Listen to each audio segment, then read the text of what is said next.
Традицијата ја зачувуваме со печат, овозможено од бисери филеви. Ама тој пусти Мастрикс, не можеме да го заборавиме.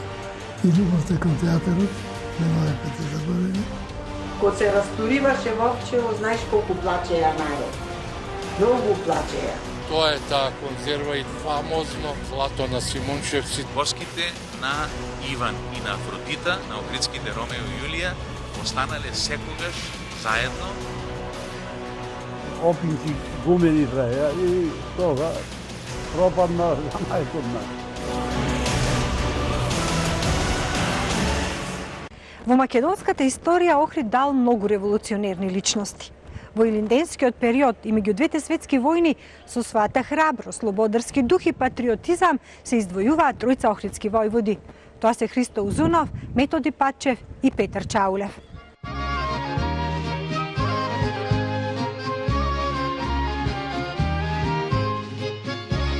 Војводата Петар Чаулев е охридски учител и борец за самостојна македонска држава. Задоен со македонската кауза уште како ученик, станува член на револуционерната организација, а подоцна станува еден од основачите и раководители на внатрешната македонска револуционерна организација Автономистичка. Верувал дека Македонија еден ден ќе биде самостојна држава. Таа верба му го греела срцето и ги надминувал сите животни искушенија. Бил син единец, убаво, бистрооко и горделиво момче. Македонија ми е се, мојот живот била неговата девиза. Имал цврст и непоколеблив карактер, а во историјата е запаметен и по изјавата "Каде што ќе плукнам, не лижам". Неговите идеали и борба за самостојна Македонија згаснуваат на 43 години по нарачаното убиство од врховистите во Милано. Бил оженет со стручанката Злата од познато семејство Голабовци, а по незината смрт повторно се оженил со охриѓанката Иванка Спространова, која се до незината смрт го чувала споменот на војводата Петар Чаулев. Животот и револуционерното дело на охридскиот војвода Петар Чаулев биле предмет на истражување на многу македонски историчари, а меѓу нив и на професор доктор Павле Митрески. Петар Чаулев е роден во 1880 година во Охрид. Неговиот дедо Ном и бабата Ана имале 3 сина, Јане, Диме и Јаким. Татко на Петар бил Јаким, а мајката Флора била учителка и потекнувала од видна фамилија од пограничниот регион на Албанија. Јаким и Флора имале во бракот повеќе деца, ама им преживеал само Петар. Родителите на синот единец му овозможиле пристојно образование. Татко му бил рибарско семејство. Он има две верзии кога е роден. Една е 1880, а другата 1882. По многу кажувања тврдат дека утврдено 1880 година.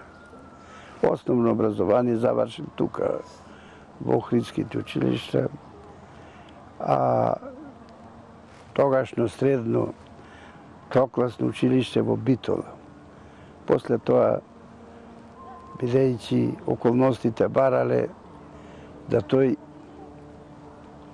биде учител назначен и е поставен во некои дебарски села за учител. Меѓутоа, ситуациите кои што се одвивале за времена во крајот на 19. век и почетокот на 20. век довело до ситуација не само да се бават со учителска работа, туку да се бават и со револуционерното движење. Покрај интелигенцијата и бунтовноста, неговиот карактер се одликувал и со правдолюбивост и непокор. Во текот на 1899 година станува секретар на организационите чети во Охридско. Едно име имаме, во душата го носиме, за тебе живот даваме, о Македонијо. Он е меѓу младите. Меѓутоа, по трагите и по стапките на Христо Узунов, он го прати, да речам така, секоја дејност на Христо Узунов ја прател и нему му била идол. Се восхитувал од работата на Христо Зунов, бидејќи тој е председател на Охридската револуционерна организација. Прво негово крштевање, да би го нарекол, против турската власт, било што во Дебарца една куќа е запалил 1897 година. И тога се слушнало за него. Значи, предизвик, дека тој сака борба, сака да го вклучат него и навистина го повикуваат и го пратат.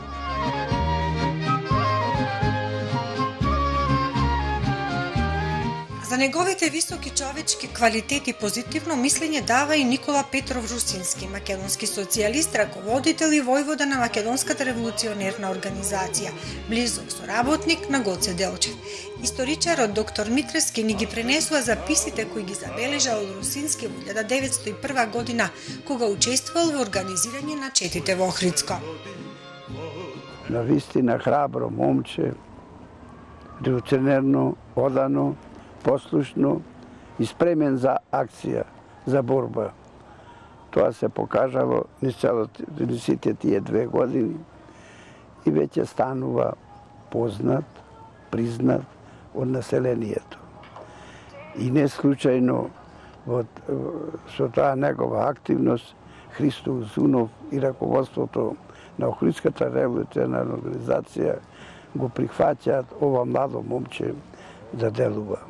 Je mnogo interesno što веќе го стават и војвода да раководи со поедини чети во Дебарца, наročito пред Елинденското востание, пред да почнат првите истрели во областа на Дебарца, односно меѓу денешните планини од Косельско, Куратица, Сируле, Мешеишта и од другата страна Злести и други села што се таму. Он делува со својата чета. Чаулев со своите револуционерни чети учествувал во многу борби кои се водели против турските војски. Многу убаво пишувал, а со тоа се гледа и од описите со кои ги забележувал оружените акции. Чудна тивка беше таа ноќ и со полна месечина. Турците беа збунети и исплашени. Чека во рововите, а ние во круг со движење од разни страни ги обсадивме. Јас бе војвода на Мешеишката чета, во која има 8 души наоружани со пушки Гра, 17 со пушки системот Мартина, подготвени и донесени од Тетово. 3 со руски берданки, 82 со кременки и капсули, 76 секири и 20 коси. Мене ми беше наредено да го заземам високиот врв Копарница, то се вика Копарница, по целото Мешеиште, на запад од Сирилскиот премин, кој што обнамна бил сместен еден табор на турска војска вооружен со маузерски пушки. Командант на сите чети кои што со војската ги обсадија, тој премин беше познатиот Дејан војвода. Чаулев многу пластично го пише и првиот директен студир, Длабока зора. Сончеви зраци почна да ги засенуваат звездините зраци. Тревата се развишуваше од утринските езерски ветар кој доаѓа од југ, а со својот мирис ги празнеше нежните носеви по некои четници кои се преврзаа да не ги издаде кашличниот глас од кашлица. Во таа длабока тишина, како гром од планина, се слушна гласот на војводата Дејан. Отворете оган. 1000 отворени пушкини грла од двете страни се сврла олово. Лавината одјекна, а долините подивуваа, а екото се слушаше неколку пати подалеку, дури над честите води на Охридското езеро. Ова борба траеше цел ден. Падна мртви од двете страни. Загине и охридскиот четник и учител Ѓуро Савин. Потоа Узунов повика на остапување и дојдовне во Курајчкиот Серон, синот.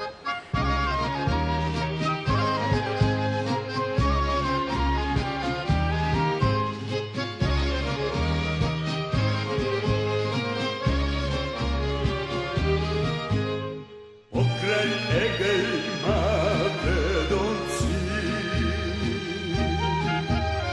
покрај Вардар. Петар Чаулев со својата чета бил дел и од крвавата битка кај Рашанец во септември 1903 година.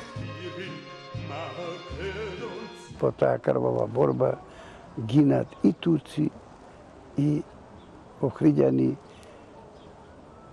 учесници во Илинденското востание, луѓе кои што и невини, и деца загинуваат, и тука се паднати и од една страна жртви и од друга страна. На крајот успеваат, наредуваат Христо Узунов да се повлечат, бидејќи немало излез, а тие што ги фатиле, заробиле, ги пренесуваат во Охрид и овде ги ликвидираат. Меѓутоа, крвава борба, Петре Чауле и Христо Узунов остануваат и натаму на тоа подрачје, во селата Коселско, Дебарца, и како што заврши војска борбите, трагедијата за македонското население била голема, бидејќи турците биле засилени, гореле куќи, села, убивале луѓе невини, меѓутоа немоćни се. Бидејќи Илинденското востание со право многу историчари и документи имаме докази дека не било добро организирано, а последиците ги трпи народот. Славно име неповторно. По илинденскиот период многу од војводите и комитите ја напуштаат Македонија, но Охрид не го напуштаат Христо Узунов и Петар Чаулев. Тоа е потврда колку им значи Македонија на обајцата. Тие ја продолжуваат започнатата револуционерна борба, а Чаулев во Охридско и понатака делува. Со својот авторитет меѓу населението ја играл улогата и на медијатор. Бидејќи луѓето се караат за ниви, поделби, оставање, земање, караници како и секојаш било и ќе биде, меѓутоа он се јавува и како судија. Затоа има доста интересни белешки оставено американскиот патописец кој што дошол во Охрид, Алберт Соликсен. И он остава белешки во кои што го велича доста како организатор, како бистар човек Петре Чауле, бидејќи останува да живе и работи со невиното население. Учествувал на неколку судски процеси и тој им наредувал на селаните, место да давате пари по турските судови, дајте што имате, тој и то, тој и то. И по брза постапка ги свикувал во училишта или во некои домови, куќи, и јас присуствував к вечеру, кажуват Алберт, присуствував и тогаш во тие разговори успеваше многу семејства да ги помири. Петар Чаулев во младотурската револуција ја зазема страната на младотурците.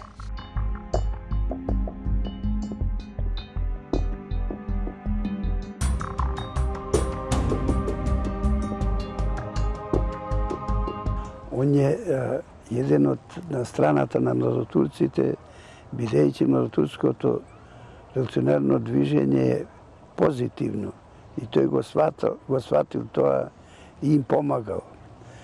И затоа македонците биле лојални и Турската револуција помогнала малце да здивнат луѓето да добијат слобода од турската власт.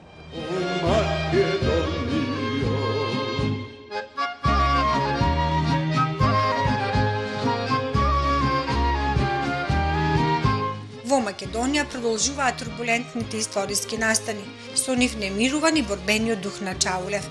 Заедно со комитите од неговата чета учествуваат во Првата и Втората Балканска војна, кога се водат битки за нова поделба на Македонија. Он со својата чета ровари секаде. Оди тој Кичевско, Демиркиса, Ресенско, па дури 913 година во Тиквешното востание помага, бидејќи таму се дигна востание, оди учествува.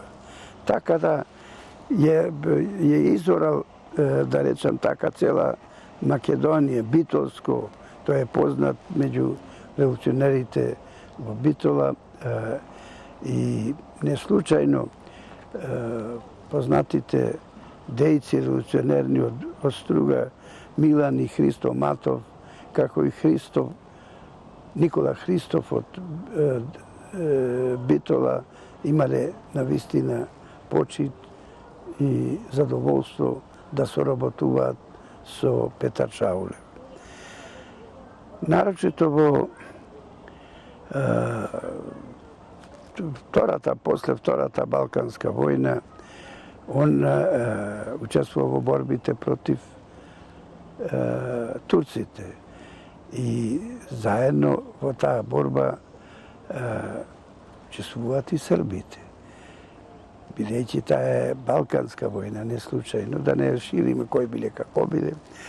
Меѓутоа е интересно, он влегува после успешните борби кај Петрино, он доваѓа со својата чета во Охрид, влегува триумфално, е пречекан во центарот на Охрид и со знамето оди на Тамуловата тврдина со својата чета го истакнува. Имаме слика за тоа, убаво да истекнете, да изнесете и голема чест му е. Меѓутоа, србите увиделе дека тој не се бори за Србија, тук се бори за Македонија. Ваму таму сакале да го ликвидираат, да го странуваат.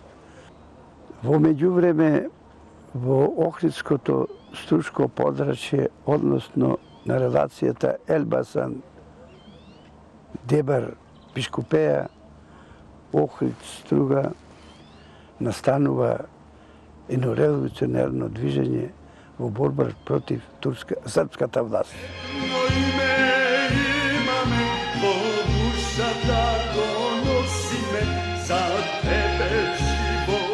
1913 година во Охридскиот регион, а и во дел од Албанија доаѓа српската војска. Населението сега трпи нов терор. Против насилството на српската војска, Чаулев учествува во организирање на Охридското востание, а им му се приклучуваат и албански револуционери од селото Раица. Сосема случајно, негдека во септември,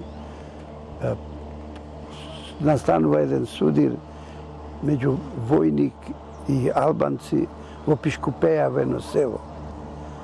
И првата пушка и загинува албанец, почнува таму и востанието, така наречено септемвриско или албанско-македонско, веќе се дигнува 1913 година. Најголема улога во тоа игра Петар Чаулев. Дури во Рајца, според пишувањата и спомените што ги имам најдено на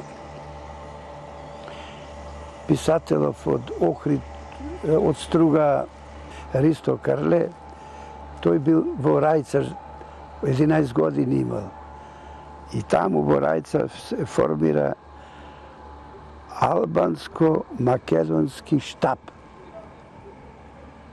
во кој членуваат пола македонци, пола албанци. И тој штаб активно делува и се организира заедничка војска и албанска и македонска против српската војска. Таа борба продолжува од Чафаса па све до Дебар.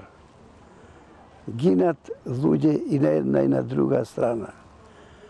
Успешно првите денови, да речам така, ги протеруваат српските војски, бидејќи не биле спремни. И во Дебар, и во Струшко да се повлечат. Дури влегуваат и во Охрид. Селата Дебарца се ослободени. Делот Дебар е ослободен. Српските војски се повлекуваат. А Петар Чауле е главен организатор. И тука неговото име уште повеќе меѓу населението добива авторитет, сила и тој нормално како учител е уште повеќе восхитен од успесите. Српските војски добиваат засилување и крваво го задушуваат и оба восстание. Но војводата Петар Чаулев останува во Македонија и ја продолжува започнатата борба. Новореволуционерната организација започнува и мачен период со меѓу внатрешни различни струи и превирања. Он учествува и во Првата светска војна. Учествува 1914-15 година и тогаш повторно влегува со својата чета овде во Охрид. Он тога е назначен за началник на општина во Охрид, известно окружен началник известно време. Ама тоа не трае многу, бидејќи се менуваат ситуациите само една година, после продолжува други борбени действија. Првата светска војна добива нов тек и борбите одат во други размери, а Чаулев останува се до 20 година пак на ова подрачје. Останува и од 20 година доваѓа извесен малку време, не цела година во Софија оди на консултации и разговори со своите колеги, да речем така, револуционери, бидејќи во Македонската револуционерна организација од 20 година па наваму до 41 година настануваат меѓусебни клеветења, шпијунувања, напаѓања, кој е крив, зошто, како и така натака. Доваѓат и до братоубиствени борби, улични борби, граѓански борби, по куќи во Софија. И тогаш увидел Петар Чауле дека не може да ја смири ситуацијата, он се повлекува повеќе, води во Италија, во Австрија, значи во европските земји, имал некои пријатели и се склонува на поќе места. Во 1922 година политичките прилики налагаат со тешко срце Петар Чаулев да ја напушти Македонија. Чаулев заминува и престојува во западноевропските земји се до неговото убиство во декември 1924 година во Италија. На 15 мај во 1924 година во Виена, заедно со Тодор Александров и Александар Протогеров, ја подпишуваат Мајската декларација за независност на Македонија. Ваквиот став не одговарал на Бугарија. Покрај сите нејзини напори да го вразуми Петар Чауле, тој никогаш не се откажал од Мајскиот манифест. Во тешките преговори водени меѓу емисар на бугарскиот двор и Петар Чаулев, во кој се барало од него да го отповика својот подпис, тој едноставно и гордо му одговорил дека каде што плука не лиже. По овој настан започнува и политичката хајка за неговото ликвидирање.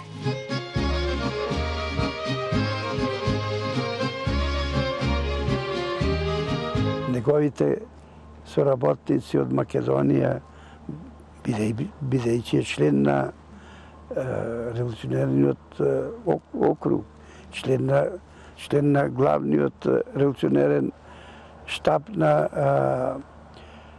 и единици на организација на Македонија. Он е со него контактира многу време до неговата смрт. Меѓутоа сеќаат кај него дека почнува да не се слагат со дејството на поедини луѓе и доваѓа до судир на релација Петар Чауле, Христо Матов, Тодор Александров, Иван Михајлов, Протуѓер, така да доваѓа до големо разидување. Тие го викаат да дојди поќепати, да дојди во Софија. Меѓутоа не доаѓа, плашејќи се дека ќе му го земат животот. Он организира дејство за создавање на федерална Македонија во рамките на Балканот, балканските земји, а со помош на Русија. Го праќаат агенти што работи Петар Чауле, имаме документи за тоа и му помагале русите преку интернационалата во Виена и во Рим, па и пари некој добивал. И во тие игри бара пошто интернационалата да помогне Македонија да стане федерална единица, самостојна, да се одвои од бугарската кауза. И во тој смисол ги вика и ги организира и Протуѓеров и Тодор Александров да доваѓаат и на некој начин во мај месец подпишуваат една декларација, позната Мајска декларација, во која што се подпишуваат тројцата. Овде учествува во тоа нивно подпишување доста дал прилог и Димитар Влахов, кој се наоѓа во Виена. Меѓутоа, Протуѓеров и Александар Тодоров брзо се повлекле и кога се вратиле назад, рекле дека Петар Чауле неќе никако ни да доаѓат, него е против. И тогаш Македонската револуционерна организација донесла одлука да биде ликвидиран.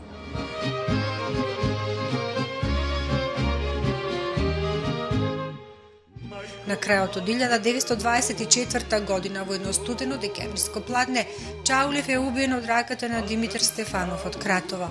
Стефанов испукал 5 куршуми, а за убиството на Петар Чаулев одлежал 1 година во миланскиот затвор. Додека бил во затвор, во интервју дадено за белградска политика, тој раскажал како дошло до убиството. Во нашата чета дојде сведокот Демидов и откако објасни како е убиен Тодор Александров, ни рече дека е потребно некој да се најде кој ќе го убие предавникот Чауле. Потоа во четата беа поделени 70 бели ливчиња, а само на едно беше испишано името Чаулев со крст. Во таа братоубиствена борба меѓу кои настрадале многу македонски револуционери, згаснува животот на храбриот охридски војвода Петар Чаулев.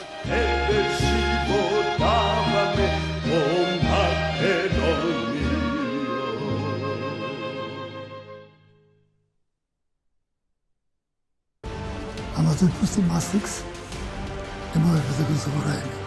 И љубовта кон театарот не можеше да заборавиме. Кога се разтуриваше Вовчево, знаеш колку плачеја народ. Многу плачеја. Тоа е таа конзерва и фамозно злато на Симончевци. Боските на Иван и на Афродита, на охридските Ромео и Јулија, останале секогаш заедно. Опинки гумени праја и тога пропадна за мајкот на.